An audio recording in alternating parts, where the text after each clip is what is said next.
So to what extent do you feel like parents should encourage their kids to go for it? But let's say like it's because of the kids.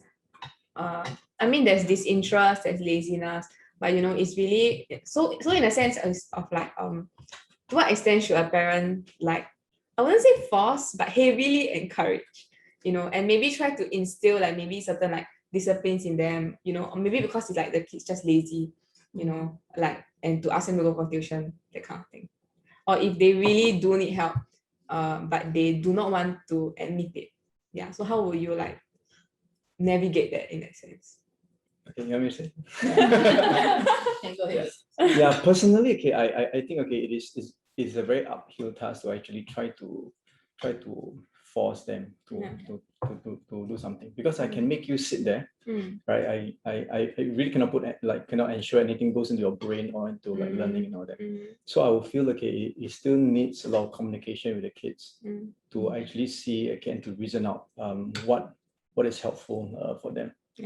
Yeah, so especially for tuition, okay, enrichment, okay, I think it's easier because it's fun element, okay, something that you want to learn, interest, passion, and all that. Yeah, but for tuition, academic, I think that's a very tricky part. Okay, I say, okay, I'm really not for tuition because of my personal experience, okay, in teaching. I was teaching for a while, so I see, okay, like a lot of tuition actually backfire than actually help the kids. Okay. Yeah. So how does it backfire? Yeah, I mean, when they come to school, and then basically, okay, even when they're behind, okay, they will not listen, and they have some form of mental block, and they will tell themselves, okay, like, I just cannot learn, okay, I need to go back and ask my tuition teacher. So they almost switch off when the teacher is teaching. Right. And so they rely on the tuition more. Yeah, and then they just thought, okay, like they can't learn but of course, okay, when they're not learning, they're just disturbing other people and all that most of the time. Yeah, and of course, okay, like those who are ahead and the tuition teachers ahead, a lot of times, okay, the concept and what the tuition teacher is teaching is actually not correct as well. Okay. So unless, okay, you are really paying big money for qualified teachers to teach your kid, like MOE. Yeah, if you just get some undergrads and all that, sometimes, okay, like the syllabus and the requirement of the presentation and all that is quite different. Right. So then, okay, like it's very difficult for them to unlearn. And again, okay, because of the mental block, they sort of like, okay, my tuition teacher teach this, okay. So they actually got penalized as well because of. So all in all, okay, I'll see, okay, like for those kids, tuition has not helped them. Yeah, but of course, okay, I'm thinking if let's say for students who are really weak and they need help and they are diligent in that, then of course there is some value lah. Yeah. So that's one reason, because I think it really depends on the value of the family as well. What do we really value? You can send your kids for all the tuition, but the thing is, I do value like interaction with your kids more, or you just want to outsource your parenting. So again, that's another thing that you need to weigh lah. Yeah. So for me, okay, I'd rather bring them out, play, play, and play. Because they're growing up, you see. So yeah, you can hear from her more. But this is I think it's not about right and wrong.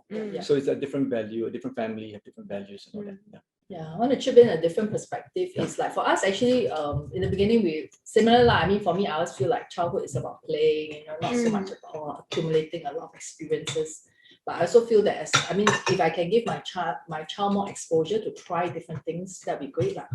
But I think tuition was something that we resisted for very long for Jeremiah, because we thought like maybe it was just playful or certain things. But it came to a point where teaching became very stressful at home, like in primary school, spelling is a big thing, and to a point where he was very frustrated with us and we were very frustrated with him, and it strained our relationship.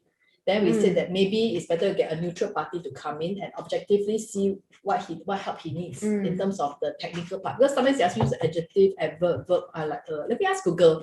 Or sometimes like my daughter asks me how to spell this stuff. Let me check. Mommy's spelling is not very good. So yeah. So I think if let's say it comes to a point where the expertise is not something that we can offer to our kid, then we need the help. So I think for us, then that's where we got a tutor in, and we found and it really helped us. I think it helped improve our relationship, right? Once the tutor came, because I don't need to be so stressed out with you. Yeah. But I think the good thing about this tutor that we had was it talked a lot about the study attitudes. So he keeps saying, you must have good study attitudes. You don't depend on me as a tutor, but I'm here to help you. So, but you must also be diligent and do your part.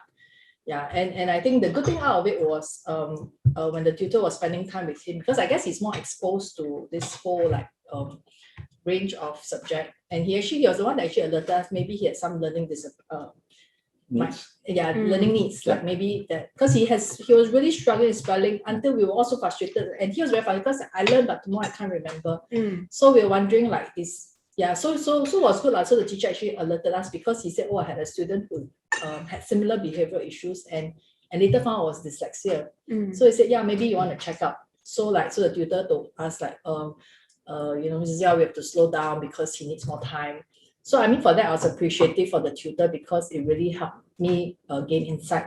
And it was something constructive. And definitely it's not something that, we just let the tutor settle, but we also have to have our part.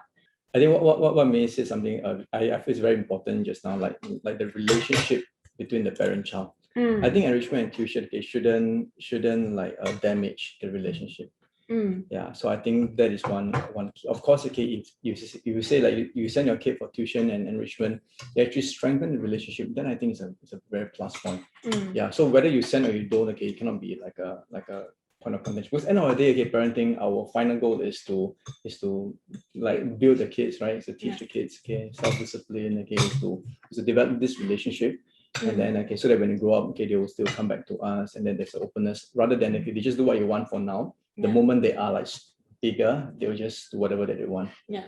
So I think so again, it's not about right and wrong, but what do you get and derive from there? Yeah. One of the things I always think of myself is like, if let's say I ask the kids one day when you grow up, okay, what are your memories like growing up? So I'm just wonder what would they say lah. So this is one thing that actually sort of helped me to shift or to adjust my expectations and priority. I think it's like the need for it also, because for example, both my parents are teachers, so if I need help for math or science, I can just go to them. That's true. But then I have friends that their parents their education also not the level not that high, so when it gets to a certain point in upper sec, their parents can't really help them as much, so that's why a lot of them have a lot of tuition. So I think it's on case by case basis. I think I'm the one education not very hard. So English cannot make it. So I think it's really knowing I think being honest with yourself as well. And also sometimes it's accepting who your kids are I have heard of parents where their kids have special learning disabilities and they can't catch up, but they're in mainstream school and become very stressful. But the parents keep hoping that you can be like everyone else, but they are not like everyone else. So I think sometimes also for parents to come to terms and learn to accept and love their child for what they are, but yet not to just leave them there, but always see how we can help them nurture and encourage them to keep putting in their best effort and not to give up on themselves, and always to know that there's potential in them. Maybe not now, but definitely later they will see that, hey, actually I can actually accomplish or actually do much with my life, as much as I feel that I'm quite hopeless in school and things like that. So actually the main point when it comes to enrichment and tuition is really this thing called progress, right? So it's not so much of I need to be better than other people, but it's more of am I better than last week or last month, which is why you need that kind of enrichment or tuition in a sense. So I guess that's quite So I think the key is not to look at the result per se as outcome, but looking at the process, the effort, whether it is necessary or does it help enhance that process. And then the outcome is calibrated based on, the uniqueness of each child, what is their capability. So I think it's really to know where our child is and then manage and celebrate the little progress, small steps, I think, to celebrate the little achievements. So I think that's important, especially for this generation where there's a lot of expectation of success. And that's why I think there's a lot of stress and a lot of the younger people cannot handle failure. And therefore, I think mental health also kicks in because that whole sense of your whole worth is oh no, I failed, so I'm useless as a person, that I myself don't exist in this world anymore. So I think that's what we can. I hope that I can help my kids come to that place of recognizing their worth as a person rather than tied to achievements. Just what because I mainly mentioned about success. I think parents need to be very clear what success means to you. So I think that's one thing. The other thing, is for the kids, right, you must always know that there's like late boomers. Yeah, so you cannot expect everybody in this. Yeah, so I think it's what we are all talk about, to provide that kind of environment for them to actually blossom at the end of the day. Yeah. So I think with a strong parental and child relationship, there's always a chance for them to grow. So not in your timing, but really in their timing. Yeah. All right. Okay. So I guess today some of the main points is really about the relationship between parent and child, and how tuition and enrichment classes shouldn't have an adverse effect to your relationship and should actually help you grow. And especially as me say, right, that having tuition actually helped to get her and her son Jeremiah closer together. Yeah, and we'll talk about knowing what your child really needs, right?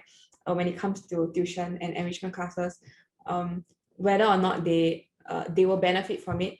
Depending on where they are also, and also about the whole late blooming thing, that some kids, at a younger age, as long as they're still trying, that there isn't really a need to like, 100 marks everything, 90 marks everything. Yeah, and some of them can bloom later on in life, like, yeah. And also and so just now Minnie brought out the point on when you should really push your kids, and when you should just like let them go, and at the end of the day, it still really depends on the child lah. Yeah, and maybe you can try pushing them a little bit, but at the end of the day, the pushing shouldn't be kind of like a forced thing. So it still boils down to kind of like the relationship, right? Yeah, and how you motivate them and how you encourage them.